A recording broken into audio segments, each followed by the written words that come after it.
ഇപ്പൊ ചാർജില്ല, സഭയുടെ ചാർജില്ല. ഇല്ല. അപ്പൊ അന്നത്തെ ആ വിശ്വാസികൾ അച്ഛൻ ഇപ്പൊ കാണുമ്പോ ഉള്ള അപ്രോച്ചും കാര്യങ്ങളൊക്കെ എങ്ങനെയാണ്? അന്ന് എന്ന് പറഞ്ഞാല് നമ്മള് ഒരു ഞാൻ ഇടവകയിൽ പ്രവർത്തിച്ചിട്ടുണ്ട്, അതുപോലെ ധ്യാന കേന്ദ്രത്തില്, പിന്നെ ഈ അനാഥാലയത്തില്, പിന്നെ സ്കൂളില്, ഇവിടേക്കായിരുന്നു ഞാൻ വൈദികനായിട്ടിരുന്നപ്പോൾ പ്രവർത്തിച്ചത്. അപ്പോൾ അവിടുത്തെ ആൾക്കാർ കാണുമ്പോൾ എത്രയായാലും അത് നമ്മളോട് അവർ സംസാരിക്കും, എന്നാലും അവരുടെ ഉള്ളിൻ്റെ ഉള്ളിൽ അച്ഛൻ എന്താണ് എന്നുള്ളതിൻ്റെ ഒരു അകൽച്ച, ഉള്ളുകൊണ്ടുള്ള ഒരു അകൽച്ച അത് ഉണ്ടാവും. എന്നാലും അച്ഛനോട് സ്നേഹമുള്ള ആൾക്കാർ ഇപ്പോഴും വന്ന് കാണുന്ന സമയത്ത് അന്ന് അച്ഛൻ കൊടുത്തിരുന്ന ഉപദേശം വേറൊരു ആംഗിളിലായിരുന്നു, ഇന്ന് അവരോട് സംസാരിക്കുന്നത് വേറൊരു ആംഗിളിലാണ്. ആ സമയത്ത് അവരിൽ നിന്ന് വരുന്ന റെസ്പോണ്ടും, അതായത് അന്ന് അച്ഛൻ എന്ത് പറഞ്ഞാലും അത് അവർ കേൾക്കും, അംഗീകരിക്കും, അത് ലൈഫിൽ അപ്ലൈ ചെയ്യാൻ നോക്കും. പക്ഷെ ഇന്ന് പറയുമ്പോ അവരുടെ ആ ഒരു ഇന്ന് പറയാന്ന് പറഞ്ഞാൽ അങ്ങനെ ഒരു ക്ലോസ് ആയിട്ടുള്ള ഒരു സമീപനം ഇല്ലല്ലോ. നമ്മൾ അന്ന് പറഞ്ഞിരുന്നത് നമ്മൾ ഓരോ കുടുംബങ്ങളിൽ വിസിറ്റ് ചെയ്യുക, അതുപോലെ യൂണിറ്റ് പ്രാർത്ഥനയ്ക്ക് പോവുക, അങ്ങനെയൊക്കെ ആകുമ്പോൾ പിന്നെ കുർബാനയുടെ മധ്യത്തിൽ പ്രസംഗം പറയുക, അങ്ങനെയുള്ളൊരു പറച്ചിൽ ഇപ്പം ഇല്ല. ഇപ്പം നമ്മൾ വല്ല കാഷ്വലായിട്ടുള്ള ഒരു സംസാരമല്ലേ ഉള്ളൂ. അത്ര ഡീപ്പായിട്ട് നിങ്ങൾ ഇന്ന മീറ്റിങ്ങിന് വരണം അല്ലെങ്കിൽ ഇന്ന ചെയ്യണം എന്ന് പറഞ്ഞ പോലത്തെ ഒരു സംസാരം ഇപ്പം ഇല്ലല്ലോ. വീട്ടുകാരായിട്ടുള്ള എന്ന് പറഞ്ഞാൽ എല്ലാവരും നല്ലൊരു ഇതിലല്ല, അവർക്ക് കുറച്ചൊക്കെ ഒരു നാണക്കേട്. അവർക്ക് 1-2 കൊല്ലം ഭയങ്കരമായിരുന്നു അത്. പിന്നെ ഞാൻ 2 കൊല്ലം കഴിഞ്ഞപ്പോൾ എല്ലാ വീടുകളിലൊക്കെ പോയി അതൊക്കെ ഒരുവിധം നോർമൽ ആയതാണ്. എന്നാലും അവർക്ക് ഉള്ളതുകൊണ്ട് ഒരു എന്താ പറയുക, ഒരു മിക്സ്ഡ് ഇതാണ്, സങ്കടമുണ്ട്. എന്തായാലും എന്താണ് ഇപ്പൊ ഇങ്ങനെ ഒരു ചെയ്തത്, അങ്ങനെ പലതരത്തിലുള്ളൊരു ഫീലിംഗ് അവരുടെ മുഖത്ത് കാണാനുണ്ട്. അവര് അച്ഛൻ പട്ടം ഉപേക്ഷിച്ച് ഇങ്ങോട്ട് വന്ന സമയത്ത് അച്ഛന് കിട്ടിയിട്ടുണ്ടായിരുന്ന ആ ഒരു വെളിപാടുണ്ടല്ലോ, അവര് എന്താ ഒരു വിളി, അതെ. അപ്പൊ ആ സമയത്ത് എന്തൊക്കെ തോട്ട്സ് ആണ് പോയത്? ഇപ്പൊ അച്ഛൻ പട്ട ഊരി വെക്കണോ, ഇങ്ങനത്തെ ഉള്ള കുറെ കാര്യം ഇന്ന് നമ്മുടെ സമൂഹത്തില് ഒത്തിരി പേര് മേ ബി അറിയാന്നുള്ളവരായിരിക്കാം, ചിലപ്പോ ആ വെളിപാടില്ലാത്തവരായിരിക്കാം, ഇല്ലെങ്കിൽ ഉണ്ടായിട്ട് മതത്തെ പേടിച്ചിട്ട് പുറത്തു വരാത്തവരായിരിക്കാം. അപ്പൊ അച്ഛൻ ആ സമയത്ത് ഉണ്ടായിരുന്ന ഒരു എന്ന് പറഞ്ഞാല് നമ്മള് അതൊരു സ്പോണ്ടേനിയസ് ആയിട്ട് വരുന്ന ഒരു കാര്യമാണ്. എന്ന് പറഞ്ഞാൽ നമുക്കിങ്ങനെ ചില ആളുകൾ, ഞാൻ നേരത്തെ മനോജിയായിട്ട് സംസാരിച്ച വീഡിയോയിൽ കണ്ടില്ലേ, ഞാൻ എൻ്റെ ബാക്ക്ഗ്രൗണ്ട് എന്ന് പറഞ്ഞാൽ വളരെ പാവപ്പെട്ട ഒരു കുടുംബത്തിൽ കർഷകരുടെ ഉണ്ടായ മോനാണ്. അപ്പം ഞങ്ങൾക്ക് ജീവിതത്തിൻ്റെ ഈ എന്താ പറയുക, ഈ ശരിക്കുള്ള ഒറിജിനൽ നമ്മുടെ ലൈഫില്ലേ, അതൊക്കെ കഴിഞ്ഞിട്ടാണ് നമ്മൾ 24 വയസ്സ് ആയതിനു ശേഷമാണ് നമ്മളൊരു വൈദിക പഠനത്തിനായിട്ട് പോയത്. അത് കഴിഞ്ഞിട്ട് നമ്മൾ എത്ര ഇതായിരുന്നു പറഞ്ഞാലും നമ്മളെ ആൾക്കാർ സമീപിക്കുമ്പോൾ നമുക്ക് ഇതൊക്കെ നമുക്കൊരു പ്രത്യേക ലെവലിൽ നിന്നിട്ട് അവരായിട്ട്, എൻ്റെ കാര്യം ഞാൻ പറഞ്ഞേ, ഒരു പ്രത്യേക ലെവലിൽ നിന്നിട്ട് ഞാൻ അച്ഛൻ അങ്ങനെ അങ്ങനെ എന്നുള്ളൊരു ഇതിലേക്ക് എനിക്ക് ഭയങ്കര ബുദ്ധിമുട്ടാണ്. അങ്ങനെ ഉണ്ടാവും, ചിലപ്പോൾ അപൂർവമൊക്കെ ഉണ്ടാവും. എന്നാലും എൻ്റെ ഉള്ളിൻ്റെ ഉള്ളിൽ ഞാൻ അങ്ങനെ തന്നെയാണോ പറയേണ്ടത് എന്നുള്ള ചോദ്യം എൻ്റെ ഉള്ളിൽ വരാറുണ്ട്. അപ്പൊ അതങ്ങനെ പിന്നീട് ഒരു കോൺഫ്ലിക്റ്റ് ആവും. നമ്മളങ്ങനെ ചെയ്യാൻ പാടില്ലായിരുന്നു. പിന്നെ നിരന്തരം അങ്ങനത്തെ ഇതോളൂ, പിന്നെ ഇമോഷണൽ ഇതോളൂ. ഇപ്പൊ നമ്മള് ഒരു കൂദാശ എന്ന് പറഞ്ഞാല് മാമോദീസ അവിടെ എല്ലാവരും സന്തോഷമായിട്ടുള്ളൊരു സിറ്റുവേഷൻ അല്ലേ. അവിടുന്ന് പിന്നെ കാണാം, പിന്നെ പെട്ടെന്നൊരു മരണ വീട്ടിലേക്ക് ആവും പോവുക. അപ്പൊ ഇവിടെ ചിരിച്ച ആള് അവിടെ ചിരിക്കാൻ പറ്റില്ല, അവിടെ മരണം. അപ്പൊ അവിടെ നമ്മള് ദുഃഖം പിന്നെ കാണാം, പിന്നെ കല്യാണമാവും. അപ്പൊ അവിടെ മരണം നടന്നു, ഇവിടെ മാമോദീസ, അവിടെ മരണത്തിന് പോയി. അപ്പൊ അവിടുത്തെ ദുഃഖവും കൂട്ടക്കരച്ചിലും അലമുറയും. അത് കഴിഞ്ഞിട്ട് പിന്നെ നമ്മള് ഒരു കല്യാണ വീട്ടിലേക്ക് ചെല്ലുമ്പോൾ നമുക്ക് ആ വാട്ടി പിടിക്കാൻ പറ്റില്ല. നമ്മുടെ ഉള്ളിലത്തെ സ്വാഭാവികമായിട്ട് നമുക്ക് വരുന്ന വികാരം എന്നിട്ടാണ് സങ്കടം.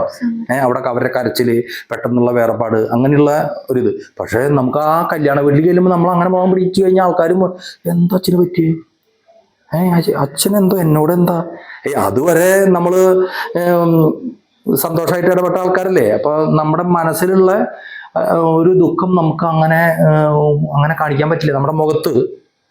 പക്ഷെ അവിടെ ചിരിച്ചെന്നെ നമ്മൾ ആ കല്യാണ വീട്ടിൽ വളരെ സന്തോഷമായിട്ട് ഇവിടുന്ന് ആവും അങ്ങോട്ട് പോണേ.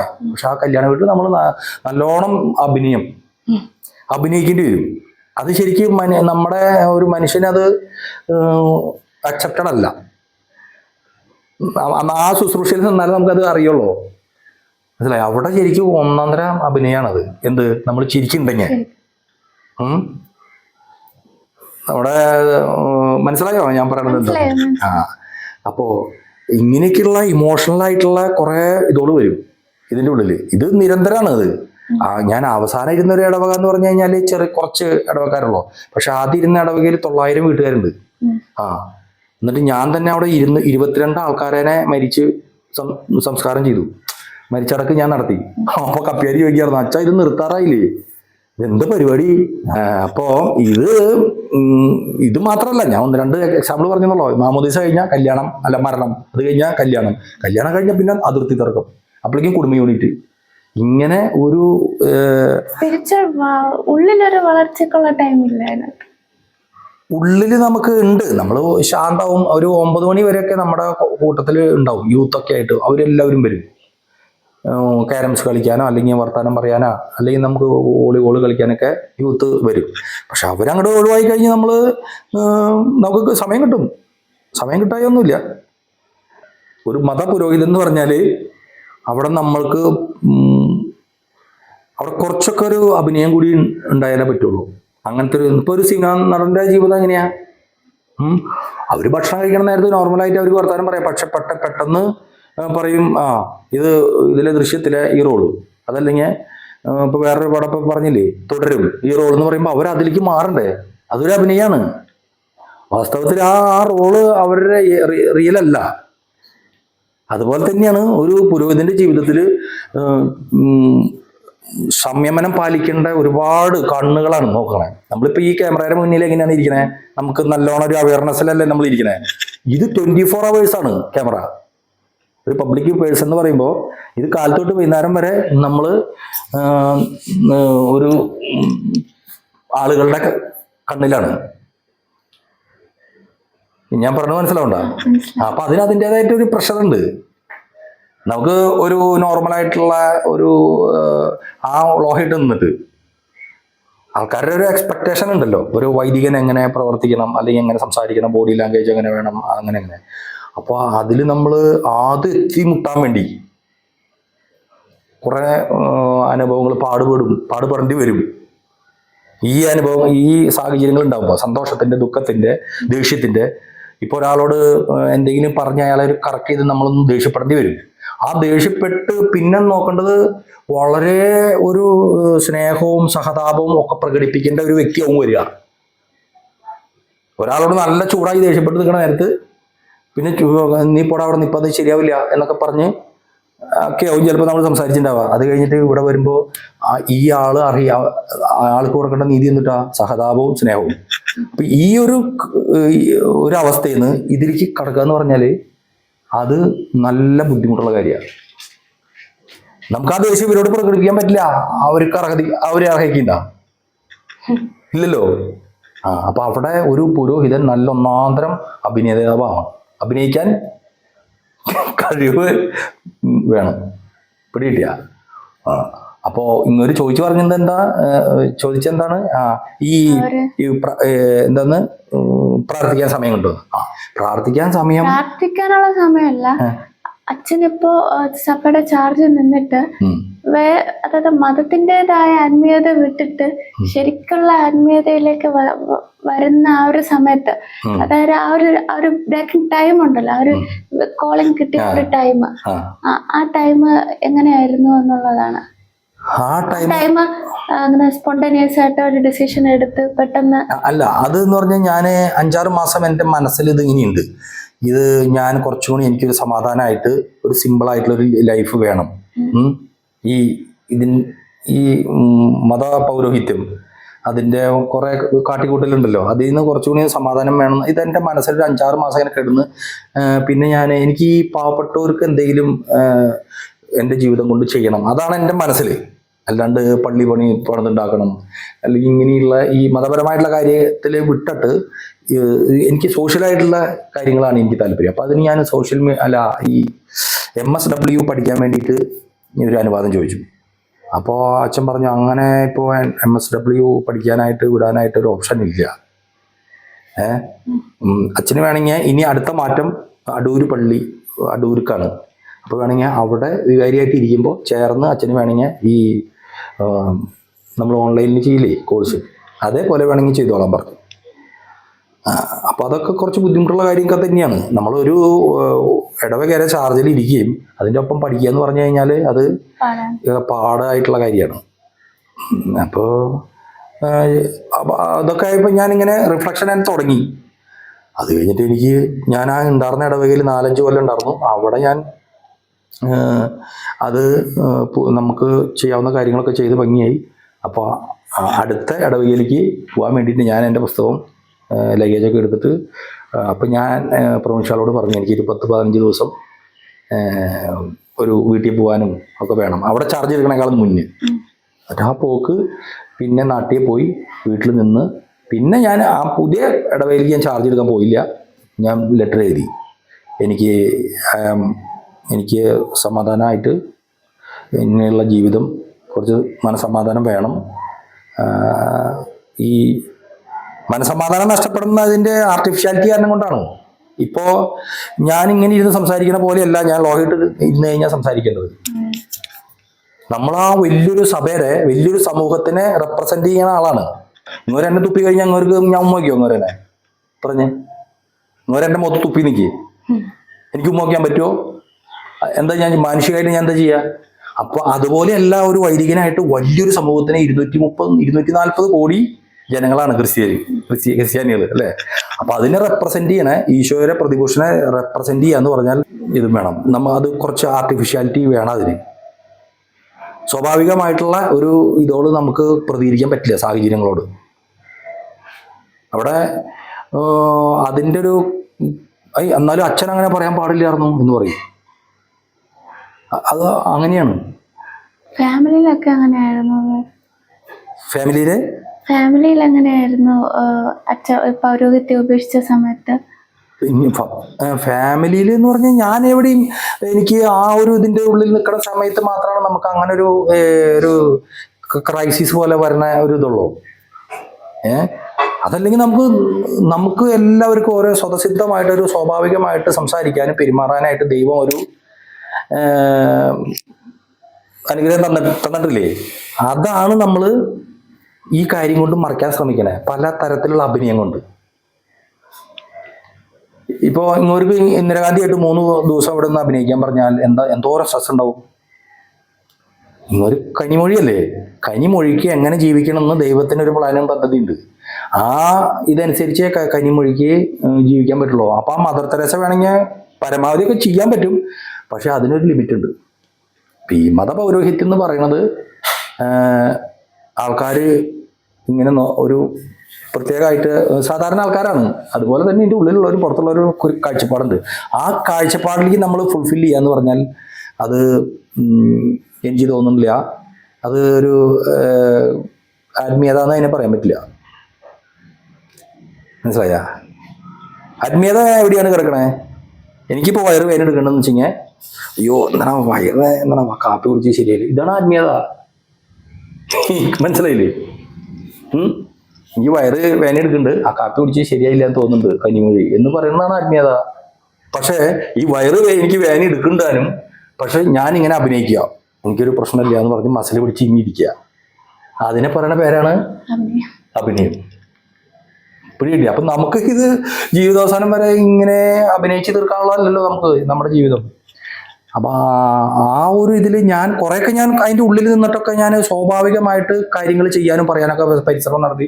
പക്ഷെ എനിക്ക് മനസ്സിലായത് ഭൂരിഭാഗം അവർക്ക് അതല്ല വേണ്ടത്, അവർക്ക് കുറച്ചൊക്കെ അഭിനയമാണ് വേണ്ടത്.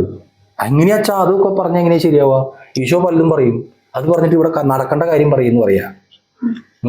അല്ലെങ്കിൽ ബൈബിളിലെ കാര്യം പറഞ്ഞാൽ അപ്പ പറയും ബൈബിളിൽ അങ്ങനെയൊക്കെ പറഞ്ഞിട്ടുണ്ടാവും, അത് പള്ളി ചെന്ന് പറഞ്ഞാൽ മതി, ഇപ്പൊ അച്ഛൻ നടക്കേണ്ട കാര്യം പറയും. പിടിയിടിയാ. അപ്പൊ നമുക്ക് എന്ത് തോന്നുന്നു, നമ്മളങ്ങനെ നിഷ്കളങ്കായിട്ട് അല്ല അവിടെ, അങ്ങനെ നിൽക്കാൻ പറ്റില്ല നമുക്ക്. അപ്പൊ ഇനി അതായത് ചാർട്ടിലിരുന്ന സമയത്ത് അച്ഛന് ബൈബിള് പരമായിട്ട് അല്ലെങ്കിൽ മതം പറയുന്ന ആത്മീയത അവർക്ക് പറഞ്ഞു കൊടുക്കാൻ പറ്റി. ഇപ്പൊ ഒരു റെവല്യൂഷൻ കിട്ടിയ സമയത്ത് ഇനി എങ്ങനെയാണ് മറ്റുള്ളവർക്ക് വേണ്ടി അച്ഛൻ പ്രവർത്തിക്കാൻ പോകുന്നത്? മറ്റുള്ളവർക്ക് വേണ്ടി എന്ന് പറഞ്ഞാൽ മറ്റുള്ളവർക്ക് വേണ്ടി മീൻസ് സ്പിരിച്വാലിറ്റി മറ്റുള്ളവർക്ക് കൂടെ കണക്ട് ആവുന്ന രീതിയിൽ എങ്ങനെയാ? ഇപ്പൊ ഇതിന്റെ ഒരു ഉദ്ദേശം കാണുമല്ലോ. അല്ല, ഇതിപ്പോ എന്ന് പറഞ്ഞാല് നമുക്ക്, ഞാൻ എങ്ങനെയാണോ ഒരു പുരോഹിതനായിരുന്നേ, അപ്പൊ നമ്മൾ പള്ളിയിലും അങ്ങനെ പൊതു സ്ഥലങ്ങളിലൊക്കെ നമുക്ക് ഇവരോട് പറയേണ്ട ചില ഇതുകളുണ്ടല്ലോ, ആ ഒരു നമ്മള് ഈ അച്ഛന്റെ വേഷമൊക്കെ ധരിച്ച് അങ്ങനെ ആ ഒരു ഇത് ഇനി എനിക്ക് വരുന്നില്ല. എന്താണെന്ന് വെച്ചാൽ ആ മത പൗരോഹിത്യം ഞാൻ ഉപേക്ഷിച്ചല്ലോ, അതിന്റെ ആ ലോഹയും ഈ അതിന്റെ മിനിസ്ട്രി ഒക്കെ ഞാൻ ഉപേക്ഷിച്ചു. ഇനിയിപ്പോ എനിക്ക് പറയേണ്ട കാര്യം, എനിക്ക് പറയാനുള്ളത് എന്താണ് സമൂഹത്തിനോട് പറയാനുള്ളത്, അല്ലെങ്കിൽ എനിക്ക് ചെയ്യാനുള്ളത്, എനിക്ക് ഒരാളുടെയും പെർമിഷൻ എടുക്കണ്ട. ഇപ്പൊ ഒരു പാവപ്പെട്ടവനെ എനിക്ക് സഹായിക്കണം, ലവ് യുവർ നെയ്ബർ, ഈശോ പറഞ്ഞതിനാ ലവ് യുവർ നെയ്ബർ. എനിക്ക് ബിഷപ്പിന്റെയോ അല്ലെങ്കിൽ പ്രൊവിൻഷ്യാളുടെയോ പ്രത്യേക പെർമിഷൻ വേണ്ട. ഒരു അയൽക്കാരനെ ഒരു നന്മ ചെയ്യാൻ പോകണമെങ്കിൽ ഇവരുടെ ഒന്നും പെർമിഷൻ വേണ്ട. എനിക്കിത് അവിടെ ചെല്ലുക, നമ്മുടെ സമയത്തിന് ചെല്ലുക, അവരെ എന്തിട്ടാ നമ്മൾ ഉദ്ദേശിക്കുന്ന ആ സഹായം അവർക്ക് ചെയ്യുക. നിന്നെ പോലെ നിന്റെ അയൽക്കാരനെ സ്നേഹിക്കുക, നിത്യജീവൻ കരസ്ഥമാക്കാൻ ഈശോ പറഞ്ഞു. നിത്യജീവൻ കരസ്ഥമാക്കാൻ എന്താ ചെയ്യേണ്ടതെന്ന് നിയമജ്ഞൻ ചോദിച്ചപ്പോൾ ഈശോ എന്ന് പറഞ്ഞ നല്ല ശമരിയക്കാരൻ്റെ ഉപമ പറഞ്ഞു. എന്നിട്ട് നീയും പോയി നിത്യജീവൻ കരസ്ഥമാക്കണമെങ്കിൽ നീയും പോയി അതേപോലെ ചെയ്യുക എന്ന് പറഞ്ഞാൽ, നല്ല സമരിയക്കാരനാണ് അവിടെ നല്ലത് ചെയ്തതെന്ന് ആരാപ്പം അത് ആ വീണ് കിടന്ന അർദ്ധപ്രാണനായിട്ടുള്ള ആൾക്ക് ആരാണ് നന്മ ചെയ്തത്? ഈശോ ചോദിച്ചു. അപ്പൊ പറഞ്ഞു നല്ല സമരിയക്കാരൻ. അവിടെ കടന്നുപോയത് ആരാ? പുരോഹിതനും കപ്പ്യാരും ലേവ്യരും. ആ പുരോഹിതൻ പോയി, കുർബാന എല്ലാം പോയി. കുർബാന 5 മണിക്കാണ്. പുരോഹിതന് അത് ചെല്ലിയേ പറ്റൂ, അല്ലെങ്കിൽ അടി വരും ഇടവക്കാരുടെ നിന്ന്, ഇല്ലേ? 5 മണിക്ക് കുർബാന എന്ന് പറഞ്ഞാൽ 5 മണിക്ക് ആൾക്കാർ അവിടെ വരും. അതിൻ്റെ ഇടയ്ക്ക് ഈ അർദ്ധപ്രാണം കിടന്ന് ചത്തുകൊണ്ടി തന്നെ വരും. അവിടെ ദൈവേഷ്ടം നിറവേറാനായിട്ട് ഈ പുരോഹിതന് ബുദ്ധിമുട്ടുണ്ട്. അതാ ഞാൻ പറഞ്ഞേ, ഈ ടൈംടേബിള്, ഈ മതം പറയുന്ന ഇന്ന കാര്യത്തിൽ ഇന്ന ചെയ്യുക. ദൈവേഷ്ടം എന്ന് പറഞ്ഞത് നമ്മൾ പ്ലാൻ ചെയ്തിട്ട് ചെയ്യണതല്ല.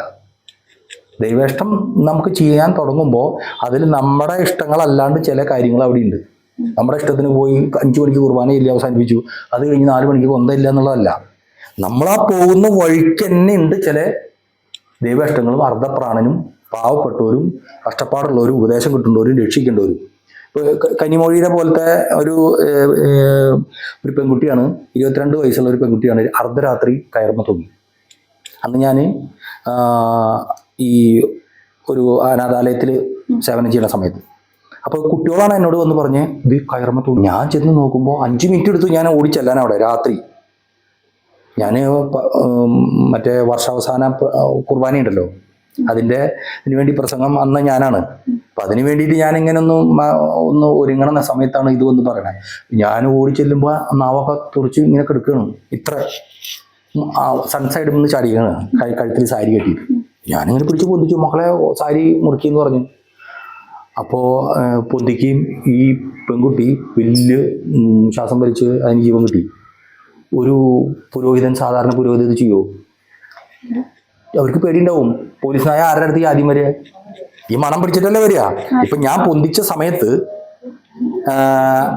മരിച്ചു ഉണ്ടെങ്കിലോ, മരിച്ച ആളാണെങ്കിലോ, ആ പോലീസ് നായ വന്ന് മണം പിടിച്ചിട്ട് എൻ്റെ അടുത്തേക്കാണ് വരിക. പക്ഷെ ഞാൻ എന്നെയല്ല അവിടെ നോക്കിയത്. എൻ്റെ പട്ടം അന്ന് പട്ടം കിട്ടിയിട്ടില്ല. പിറ്റേ വർഷമാണ് എനിക്ക് പട്ടം കിട്ടിയത്, എൻ്റെ ഓർഡിനേഷൻ. അപ്പോൾ ഞാനത് എനിക്ക് ചെയ്യാൻ തോന്നിയത്, ഇങ്ങനെ ജീവൻ പോയിട്ടല്ലോ എന്ന് ചോദിച്ചു. ഞാൻ പൊന്തിച്ചപ്പോൾ ആള് രക്ഷപ്പെട്ടു. അപ്പം അതേപോലത്തെ ചില ദൈവേഷ്ടങ്ങളുണ്ട്. നമ്മൾ പ്രസംഗം ഒരുങ്ങി എനിക്ക് പ്രസംഗം പറയണമെന്നുള്ളതല്ല അവിടെ കാര്യം. പള്ളിയിൽ അന്നത്തെ പ്രസംഗം എന്റെയാണ്. അതാണോ? ആ കുട്ടികളെ എന്തിനാണ് നമ്മുടെ അടുത്തേക്ക് ദൈവം വിടണത്? ബ്രദറെ അവിടെ തൂങ്ങിക്കിടക്കണമെന്ന് പറയുമ്പോൾ ഓടാൻ വേണ്ടിയിട്ടാണ്, അല്ലേ? ആ കുട്ടികൾ എന്നോടാണ് വന്ന് പറഞ്ഞത്. ഞാൻ ലോഹം അങ്ങനെ പിടിച്ചിട്ടാണ് ഒരൊറ്റ ഓട്ടം ഓടിയത്. 5 മിനിറ്റ് ഓടിച്ചെന്ന്. എന്നിട്ട് പിന്നെ 2 വർഷം കഴിഞ്ഞപ്പോൾ എനിക്ക് ഒരു ഫോൺ കോൾ വന്നു. ആ പുള്ളിക്കാരി കല്യാണം കഴിഞ്ഞ് ആ കല്യാണത്തിനാണ് എന്നെ വിളിച്ചത്. ഞാൻ പറഞ്ഞു എനിക്ക് വരാൻ പറ്റില്ല, അപ്പൊ ഞാൻ പറഞ്ഞു വരുന്നത് എന്താണ്, ഇവരെന്താ ചോദിച്ചേ? ആത്മീകമായിട്ട് എന്താണ് സംഭവം? അപ്പൊ ഇപ്പൊ എന്ന് പറഞ്ഞാൽ നമുക്ക് ചെയ്യാനുള്ള കാര്യം നമ്മള് സ്വാതന്ത്ര്യം ഉണ്ട് നമുക്ക്. ദൈവേഷ്ടം നമ്മൾക്ക് ഒരു കാര്യം വരികയാണെങ്കിൽ അതിന് നമുക്കൊരു തീരുമാനം എടുക്കാനും പറ്റും, അതിന് ആ സ്പോട്ടിൽ ചെല്ലാൻ പറ്റും നമുക്ക്. പിടികിട്ടിയ മതപരമായിട്ടുള്ള ഇത് കെട്ടുപാടുകളൊന്നുമില്ല നമുക്ക്. അതിന് പരിധിയില്ല. നമുക്ക് എവിടേക്ക് വേണമെങ്കിൽ പോവാം, നമുക്ക് ചെയ്യാവുന്ന നന്മ നമുക്ക് ചെയ്യാം. അതുപോലെ തന്നെ വീഡിയോയിൽ നമുക്ക് പറഞ്ഞിടാം. ഒരാളെ നിർബന്ധിക്കണ്ട. ഇപ്പൊ ഞാൻ ഒരു കുർബാന ഇല്ലാണെങ്കിൽ അതിന് പങ്കെടുക്കുന്ന ആൾക്കാർ എത്രയാ? 400 അല്ലെങ്കിൽ 100 ആള് വരും ഒരു കുർബാനയ്ക്ക്, അല്ലെങ്കിൽ ഒരു 500 ആള് സൺഡേ. പക്ഷെ ഇത് കാണുന്നവർ എത്ര ആൾക്കാരാ? ഇപ്പൊ ഒരു വീഡിയോ നമ്മള് ഒരു ആത്മീയ കാര്യം പറഞ്ഞു, നന്മ പറഞ്ഞ് നമ്മളൊരു വീഡിയോ ചെയ്യുകയാണെങ്കിൽ അതിന് പരിധിയില്ല, അതിന്റെ വ്യൂവേഴ്സിന് പരിധിയില്ല അല്ലേ? ഇഷ്ടം പോലെ ആൾക്കാർക്ക് ആ സോഷ്യൽ മീഡിയയിൽ വന്നു കഴിഞ്ഞാൽ ആ വീഡിയോ കാണാം. മറ്റേത് എന്താണ്? കുർബാനയ്ക്ക് വരുന്ന അത്ര ആൾക്കാർക്ക് 10 ആളാണെങ്കിൽ 10 ആള്, 100 ആളാണെങ്കിൽ 100 ആള് മാത്രമല്ലേ കേൾക്കണുള്ളൂ നമ്മുടെ പ്രശ്നം. ഇപ്പൊ നമുക്ക് വേൾഡ് വൈഡ് ആയിട്ട് നമുക്ക് പറയാനുള്ള കാര്യം പറയാം. പക്ഷെ ഇതൊരു വൈദികനെ ഇങ്ങനെ ഇരുന്നിട്ട് പറയാൻ പറ്റില്ല ചിലപ്പോ. അതിന് ഇതുണ്ട്, പരിധിയുണ്ട്. പിന്നെ അപ്പോഴേക്കും പിന്നെ ഈ നമ്മൾ ആത്മീയമായിട്ടുള്ള കാര്യങ്ങൾ പറയണത് അത് പിടിക്കാണ്ടാവും ചിലപ്പോ. അപ്പൊ നമുക്ക് ട്രാൻസ്ഫർ, ഇവിടുന്ന് അവിടേക്ക് ട്രാൻസ്ഫർ, അല്ലെങ്കിൽ അപ്പോഴേക്കും കോൾ വരും. എന്താ വെച്ചാ ഈ വീഡിയോ ഒക്കെ പിടിച്ചിരുന്ന ഇങ്ങനെ. മനസ്സിലായോ? അപ്പൊ പിന്നെ ഇനി ആദ്യം വേണ്ട വീഡിയോ പിടുത്തം, ഇങ്ങനെയൊക്കെയുള്ള കാര്യങ്ങളുണ്ട്. അതിന്റെ ഉള്ളിൽ നിൽക്കുമ്പോൾ, പുറത്ത് നിൽക്കുമ്പോൾ നമുക്ക് സ്വാതന്ത്ര്യമുണ്ട്. കിളി ആകാശത്ത് കൂടെ പറക്കണതിന് എന്തോരം സ്വാതന്ത്ര്യം! ആ കിളിയൊക്കെ സ്വാതന്ത്ര്യത്തിലല്ലേ പറക്കണേ? അതേപോലെ നമുക്കൊരു സ്വാതന്ത്ര്യമുണ്ട്. നമുക്ക് തോന്നുന്ന നമ്മളീ കൂടെ എന്താണോ ദൈവത്തിന് ചെയ്യാൻ ദൈവം ആഗ്രഹിക്കുന്നത് അത് നമുക്ക് ചെയ്യാൻ പറ്റും. അതിന് ഇപ്പോ ഞാൻ നോക്കിയിട്ട് അതിന് മതോ അല്ലെങ്കിൽ മറ്റുള്ളവരോ ഒരു തടസ്സമല്ല. ഉണ്ട്. അവരൊക്കെ പറയും അച്ഛൻ ഇത് പട്ടം ഉപേക്ഷിച്ചിട്ട് പോയ ആളാ, ഇപ്പൊ വലിയ ആത്മീയതയും പ്രാർത്ഥനയും മെഡിറ്റേഷനൊക്കെ പറഞ്ഞു വന്നേക്കണമെന്ന് പറയുമോ? അവർ പറഞ്ഞോട്ടെ. നമുക്ക് ഓരോ സമയം നമ്മുടെ ജീവിതം. കനിമൊഴി എന്താണ് വിശ്വസിക്കുന്നത്? ദൈവം എല്ലായിടത്തും ഉണ്ടോ? എല്ലായിടത്തും ഇല്ലേ? ദൈവം അറിയാണ്ട് നമ്മുടെ ജീവിതത്തിൽ ഒന്നും നടക്കണില്ല. ദൈവം എല്ലായിടത്തും ഉണ്ട്. നമ്മുടെ ഉള്ളിൽ പ്രത്യേകമായിട്ട് വസിക്കുന്നുണ്ട്. ദൈവം എല്ലായിടത്തും ഉണ്ട് പ്രപഞ്ചത്തിൽ, ഇല്ലേ? അപ്പൊ ആ ദൈവേഷ്ടങ്ങളാണ് നമ്മുടെ ജീവിതത്തിൽ നടക്കപ്പെടേണ്ടത്. അപ്പൊ അതിന്റെ ഒരു സന്തോഷം വേറെയാണ്. അതിന്റെ ഉള്ളിൽ നിൽക്കണേക്കാളും വേറെയാണ് അതിന്റെ ഒരു സന്തോഷം. പിന്നെ എന്താണ് കുറച്ചുകൂടി എന്തോ ചോദിച്ച പോലെ തോന്നി. ഞാൻ പറഞ്ഞ അങ്ങനെ ചോദിച്ചത് അല്ല, എന്താണ് പിന്നെ ഇനി എന്ന് പറഞ്ഞ ഇപ്പൊ നമുക്ക് അഭിനയിക്കേണ്ട കാര്യമില്ല.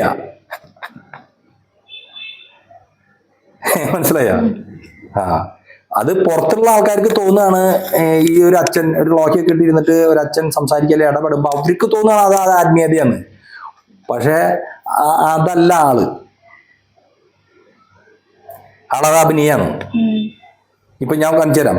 ഇപ്പൊ ഇങ്ങനെ പിടിച്ചു, പിതാവിൻ്റെയും പുത്രന്റെയും പരിശുദ്ധാത്മാവിൻ്റെയും ഇങ്ങനെ പറയുമ്പോ ഇത് എനിക്ക് വേണ്ടിയിട്ടല്ല, ഇത് മറ്റുള്ളവർക്ക് വേണ്ടിയിട്ടാണ് പറയുന്നത്. എനിക്കതില് ടെൻഷനാണ്. ഇതെങ്ങനെ തെറ്റിക്കാണ്ട്, അത് പറയുന്ന ആൾക്ക് ഇതെങ്ങനെ തെറ്റിക്കാണ്ട് പറയാം എന്നുള്ളതിനെ പറ്റിയാണ് ചിന്തിക്കണേ. അല്ലാണ്ട് ആത്മീയമായിട്ടുള്ളൊരു അനുഭവത്തിലേക്കല്ല അത്. പിടിയില്ല. അങ്ങനെ ഞാൻ ഒരു ഉദാഹരണം പറഞ്ഞാണ്. അതേപോലെ ഒരുപാടുണ്ട്. അപ്പൊ എപ്പോഴും മനുഷ്യന് സ്വാതന്ത്ര്യമാണ് നല്ലത്. നമ്മൾ എവിടെയാണോ അവിടെ നമുക്കൊരു സ്വാതന്ത്ര്യം വേണം, ഒരു എക്സ്പ്രഷന്. നമ്മുടെ സ്വാഭാവികമായിട്ടുള്ള രീതിയിൽ എക്സ്പ്രസ് ചെയ്യാൻ നമുക്ക് പറ്റണം. അത് നമ്മുടെ സ്വാർത്ഥത കുറയണം. സ്വാർത്ഥതയോട് കൂടിയിട്ട് നമ്മൾ ചില കാര്യങ്ങൾ പറയുകയും ചെയ്താൽ അതിനെ ആത്മീയത എന്ന് പറയാൻ പറ്റില്ല. അത് നേരെ എതിരാണ്. ആത്മീയതയ്ക്ക് എതിരായിട്ടുള്ള കാര്യമാണ് സ്വാർത്ഥത. നേരെ എതിരാണത്. ഇരുട്ടും വെളിച്ചം പോലെയാണ്. നമുക്ക് തോന്നും അത് സ്വാർത്ഥതയല്ലാന്ന്. നമ്മളാ പറയുന്ന കാര്യം സ്വാർത്ഥതയല്ല എന്ന് നമുക്ക് തോന്നും. പക്ഷെ അത് മതത്തിന്റെ സ്വാർത്ഥതയാണ്. ആ മതമാണ് നമ്മളോട് പറയണേ ഇങ്ങനെ പറയണം, ഇങ്ങനെ ചെയ്യണം. അത് സ്വാർത്ഥതയല്ലേ? കനിമൊഴിയിലെ ഇന്ന് 50,000 വേണം. അപ്പം ഞാൻ പേരിടുകയാണ്, 50,000 രൂപ പള്ളി പണിക്ക് വേണം. ഇത് ദൈവേഷ്ട സാർത്ഥത. അത് അപ്പോൾ അച്ഛൻ പറഞ്ഞു എന്ന് വിചാരിച്ചിട്ട് അത് ആത്മീയതയല്ല, അത് സ്വാർത്ഥത തന്നെയാണ്. അത് എന്ന് വെച്ചാൽ കനിമൊഴി കഠിനാധ്വാനം ചെയ്ത് ഏൺ ചെയ്യുന്ന പൈസയാണല്ലോ. അത് കുട്ടികൾക്ക് വീട്ടിലെ കാര്യങ്ങൾ ചെയ്യാനും, പഠനം, വിദ്യാഭ്യാസം, ഹോസ്പിറ്റൽ കേസ്, ഡ്രസ്സ്, ഇതൊക്കെ ഉണ്ടല്ലോ. കുട്ടികള് അവരുടെ ഇതൊക്കെ ഉണ്ട്. അപ്പൊ അത് നിൽക്കണ നേരത്ത് അതിനെപ്പറ്റി ചിന്തിക്കാണ്ടാണ് ഞാൻ ഈ ലോഹയിട്ട് നിന്നിട്ട് പിരിച്ചെടുക്കുന്നത് 50,000 രൂപ. അപ്പൊ എന്തോ കനിമൊഴി ഈ ആഴ്ചയിൽ തന്നില്ലെങ്കിൽ അടുത്ത ആഴ്ചയിൽ ഞാൻ വിളിച്ചു പറയും പള്ളി. എങ്ങനെയുണ്ട് ആത്മീയത? അല്ല പിന്നെ വിളിച്ചു പറയാണ്ട് കാശ് വേണ്ടേ പള്ളി പണിയണേ? ലിസ്റ്റ് ഇടും നോട്ടീസ് ബോർഡിൽ ഉള്ളതാണ്. അപ്പൊ നമുക്ക് അതിന്റെ ഉള്ളിലാവുമ്പോ ഒരു മത പുരോഹിതൻ എന്ന് പറയുമ്പോൾ ആ മതത്തിന് വേണ്ടി നമ്മൾ കുറെ അവിടെ സംസാരിക്കുകയും ബിഹേവ് ചെയ്യുകയും വേണം. പക്ഷെ പുറത്ത് നമുക്ക് ഇതിന്റെ ആവശ്യമില്ല. ഒരാളും നമ്മളെ നിർബന്ധിക്കുന്നില്ല. നമ്മുടെ മനസാക്ഷിക്ക് എതിരായിട്ടുള്ള കാര്യം നമ്മൾ ചെയ്യേണ്ട യാതൊരു ആവശ്യവും നമ്മുടെ ജീവിതത്തിൽ അതിന്റെ പുറത്ത് ഉദിക്കുന്നില്ല. അതാണ് ആ ഒരു സ്വാതന്ത്ര്യമാണ് അതിൽ ഏറ്റവും കൂടുതൽ അനുഭവിക്കാൻ പറ്റുന്നത്. അപ്പൊ ഞാൻ കഴിഞ്ഞ വീഡിയോയിൽ ഞാൻ പറഞ്ഞല്ലോ ആ 4 ഘട്ടങ്ങൾ മനോജിയോട് പറയാറുന്നില്ലേ. അപ്പൊ അതിലത്തെ 4ാമത്തെ ഘട്ടത്തിലാണ് ഇപ്പോ വളരെ സന്തോഷം തോന്നുന്നുണ്ട്. കാര്യം കുടുംബമുണ്ട്, കുടുംബത്തിന്റെ ഉത്തരവാദിത്തമുണ്ട്, ട്യൂഷൻ സെന്റർ കുട്ടികളൊക്കെ ഉണ്ട്. എന്നാലും കൂടി നമുക്ക് ആ മെഡിറ്റേഷനും സമയം കണ്ടെത്തുകയും പിന്നെ ആ ഒരു ഇതിൽ